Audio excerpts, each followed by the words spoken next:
Ako nga po pala si J. Ventura Marcelo na taga Peñabatan, Pulilan, Bulacan. Anong nangyari po sa akin noon, na-aksidente po kasi ako noong January 30. Marami na po kasi kami nilapitan na kumbaga humihingi po kami ng tulong sa mga opisyal na Bale po nung sa mga ospital po na pinuntahan namin, yung mga reseta po na binibigay sa amin tapos yung mga bill sa ospital, hindi po namin kasi kaya na tustusan kasi nga po, nawalan nga po ako ng trabaho dahil sa aksidente.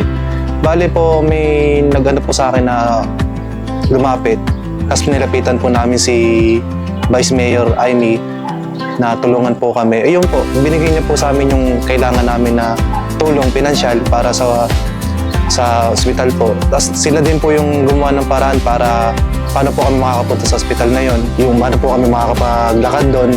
Tsaka sinasamahan po nila kami. Kahit po yung wala pong service, kahit ano pong service ang pinapayaram sa amin para lang po makapunta po kami doon. Tsaka hindi po nila kami pinabayaan.